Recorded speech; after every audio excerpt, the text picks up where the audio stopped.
My insides were ice and my skin was on fire. The pain of the ritual had ripped through my body. It felt like my blood had been replaced by a million tiny white-hot needles that screamed through my veins and tore my insides to ribbons of bloody viscera. My vision was blurred around the edges and all I could see was her face. Green eyes, red lips, and white skin, framed by hair so red that when the sunlight caught it, her head looked as if it was wreathed in swirling flames. "Just a little bit longer," she said. I gritted my teeth and I nodded. I could feel the sweat pouring down my face. After a moment, she slid the dagger from my heart and I gasped. A dark mist-like shadow drifted from the wound, melting in the slanting rays of sunlight that came in through the window.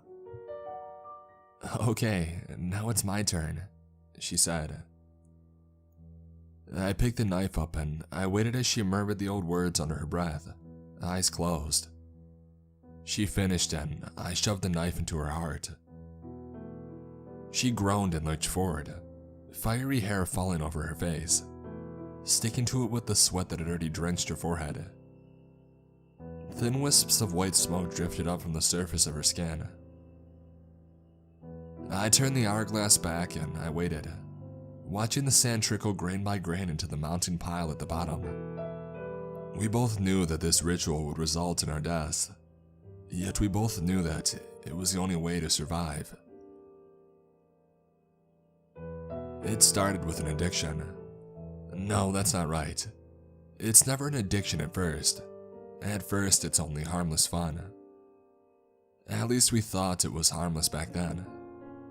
By the time we found out what it really was, it was far too late for redemption, and the only thing left was to follow along the path of destruction that had been laid before us while we willingly shut our eyes. Anna and I are vampires. We were a part of a coven in New York City that consisted of 7 other members, all of them much older and more powerful than us. At just barely over 200 years old, Anna and I were like children amongst gods. There was Sven and Helen, who had met sometime in the Dark Ages, and then Boris and Celeste, who had met in the early 200s. The leader of the coven was Elric, and nobody knew how old he was. It was Elric who had first brought us the drug. Because he was our leader, we had no choice but to accept the gift. This is the way in vampiric society. It's a consequence of our immortality. For humans, no matter how powerful a ruler is in life, he eventually dies. And those under his tyranny are sometimes allowed a brief respite before they fall under the rule of another tyrant. With vampires, it's somewhat different. Vampires grow powerful with age, and the longer they live, the fewer there are who can challenge them. New ideas cannot take root, because the protectors of the old never die to make way for a new generation. So when Elric brought us the drug, we didn't ask where it had come from. Even a hint of questioning the leader's judgment could result in death. And besides, it seemed perfectly ordinary at first. Just normal human blood. It looked the same, smelled the same, and even tasted the same. Yet as soon as the first drop ascended through the ducts in my fangs, I knew it was something very different. My heart began to pound against the cage in my chest like a rabid animal. It was not the pounding of anxiety, but the pounding of immeasurable excitement. The drumbeat of mania, wildly erratic in my chest, ears, and throat. My joints loosened and grew liquid, and the ambient pain in my body vanquished into a spreading warmth that turned my muscles into slack rubber bands. I had never felt this good before, not even when I was still human, and the drugs of the mind could still exert their effects on me. Elric did not partake the first time. He merely watched the 6 of us as we sank down in our chairs, bodies pleasantly slack, but minds alert, buzzing like electric wires. We went on that way for quite a while, with Elric bringing us the blood and sometimes partaking with us, but usually not. We never asked where it came from. It had started with us not having the courage to risk Elric's wrath.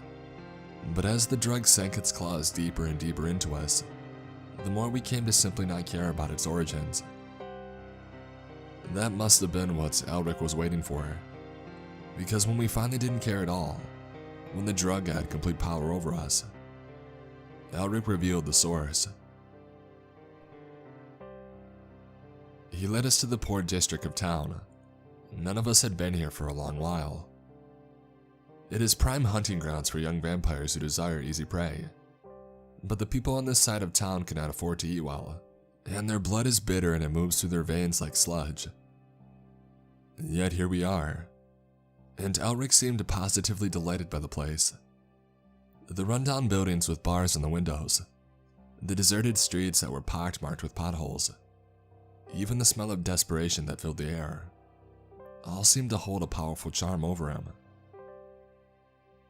He stopped in an old warehouse with wooden planks nailed to the windows, and rust spots covering its aluminum walls like leprous sores. He approached a heavy steel roll-up door and he banged on it. It rolled open. There was no need to ask who it was. Elric's scent was known to every vampire within 1,000 miles. We followed him into the building. The air inside was cool and damp, heavy with the earthy scent of rot, intermingled with the metallic smell of blood. A sense of foreboding lay heavy on us. It felt to me as if I was walking willingly into the charnel pit of a great beast's stomach. Through the darkness, I could just make out a wooden hatch in the floor, and as we approached it, I heard sounds coming from below. Moaning, screaming, crying. The sounds of human suffering. Eric opened the hatch and motioned for us to go inside while he held the door open. We did as we were bid. What I saw inside of that room will forever be seared into my synapses, until the day it is mercifully washed away by death. The room repugnant to all 5 senses. It was filled with dozens of torture devices on which naked humans were bound, screaming as their bodies were assaulted. Some of the devices were medieval, and some were modern inventions. The humans inside were stretched on racks, tied to posts and whipped with cat's paws, strapped to chairs and shocked with cattle prods, and many other tortures old and new that I would not put down on paper. Their cries of agony mingled together into a single sound that rippled through my insides, making them squirm with revulsion. Elric had to raise his voice to speak over the pitiful sound. "Adrenaline and endogenous opioids mostly," he said. "Enkephalines, endorphins.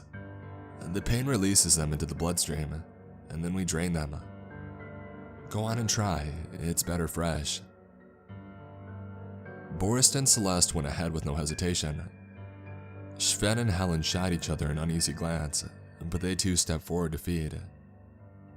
Only Anna and I remained, rooted to the spot by the horror of what we were seeing. Elric turned to us expectantly. "Well?" he said. It was Anna who spoke for the both of us. "This is evil, Elric," she said.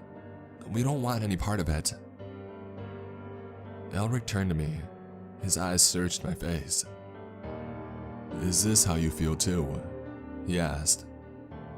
I silently nodded in assent. Elric's face grew hard, and when he spoke, his voice was low, calm, and even. "If that is how you feel," he said, "then so be it. But this is how I am going to run my coven, and if you want no part of it, then I will no longer consider you a part of this brotherhood. You are still young and idealistic, I understand that. So I will give you 3 days to think it over before I kill you. You may go." Elric didn't wait for us to reply. He simply turned his back and he went to feed. And after a moment, Anna and I turned the other way and walked out of the building. It was Anna's idea. Of the two of us, she was always the clever one. We both knew that 3 days was not enough time to complete our task, but our actions were quickened by the desperate knowledge that no other options lay before us. As soon as the plan was formed, we rented a car under a fake name and we drove to Ohio. We didn't fly. It would have been too easy to track us that way, and we didn't want to give Elric and the others any hint of what we were up to. We rolled into Cleveland on a sunny day. White feathery clouds drifted lazily through the sky. It felt strange to be in such a dire situation on such a beautiful day, but I suppose that it couldn't be helped. We checked into a hotel with cash and then we waited for night to fall. It wasn't difficult for us to steal what we needed. The facility had been guarded, of course, but the shadows were our ally. Shadows run through the veins of vampires in place of blood, and we can melt into them if needed, dissolving through spaces through which solid beings cannot pass. Once we had obtained what we needed, we packed it carefully away and we drove back to New York City. This was going to be much harder. There was no chance of us fighting it out. We had to pretend to submit. We came upon the torture warehouse near midnight. The moon was a yellow silver in the sky, like a pus-ridden wound in inky black flesh. Long shadows stretched across the building, grown darker and more sinister with the horrible knowledge of what was inside. We hid the syringes underneath our coats, several of them taped to our wrists, ready to be used at the correct moment. We knocked on the door and it rolled up. Helene was the one who had answered. His eyes were wide and frantic, and black blood dribbled down his chin in two narrow streams. "So you've come to your senses," he said. "Good. Come in and partake." We followed him into the building, and down the wooden hatch that opened into the yawning mouth of mortal hell. The rest of the coven was inside, feeding. They stood over prostrate figures, blood dribbling down their chins and necks, and their victims moaned weakly below them. Elric stood in the corner and watched. He smiled at us as we entered, but it was not a warm smile. "I'm glad you have returned to the fold," he said. "For you, I've saved the best." He gestured towards a young woman who lay bound naked to a bed. Her body was covered with scars, knife marks and burn circles, and her fingers had all been broken. We slowly approached the woman. Anna gestured for me to feed first, and I did, and she fed after me. And I screened her with my body as she emptied the syringe of prion-infected blood into the woman's neck. The woman hardly seemed to notice, and the rest of the coven took no notice at all. They were all either feeding, or else they lay stretched out on the floor in a drug-induced bliss. Elric clapped his hands. "Welcome back to the Brotherhood," he exclaimed warmly. He bent down and drained the rest of the woman's lifeblood away. We watched with apprehension, waiting for him to realize their trick, but he did not. He simply stretched out like a cat, letting a sigh of pleasure escape his bloodstained lips. With Elric's lapse in vigilance, it was easy to poison the rest of the victims. And then we sat in the corner and we watched. Sven was the first to feel it. He was feeding when it hit him, and he suddenly staggered back from the naked man strapped to the high-backed wooden chair. He began tottering drunkenly from side to side, swatting around at the air as if he were batting away insects. Helen rushed towards him, but she tripped and fell on the way and she could not push herself up back off the ground. A puddle of blood formed where her slack mouth lay on the dirt floor. Sven's eyes were lost and scared, and then blood leaked out of them like tears, and he sank to a heap on the floor. Boris and Celeste had been lying in the corner in a drug-induced haze of pleasure. They never rose again. The only one who did not die right away was Elric. His mouth frothed blood and his eyes were red, and cords stood out of his neck as he fought what he knew was coming. "You'll die for this," he said, spilling a bubbly mix of spit and blood down his chin as he spoke. "I know," said Anna, "but you'll die first." And he did. We had no choice but to put the poisoned humans out of their misery, and after that, we fled far away and hid ourselves. We performed the ritual that would be both our death and our salvation, ancient words to banish undeath, and a silver dagger held inside the heart until the scourge of evil was burnt away. Only then were we rid of our vampirism, and the smell of undeath that would allow the other covens to hunt us down and destroy us for what we have done. Now we were all but invisible to them, our scents buried underneath the intermingled smell of 7 billion other humans. I know what we did was right, yet the gruesome deaths of our coven still feature often in my dreams, and I still have nightmares, waking and sleeping, about the looks of relief that washed over the faces of the tortured humans as we put them to death. But out of everything that happened, the thing that haunts me the most is this. Until Anna had spoken up in protest for the both of us, I was still going to feed.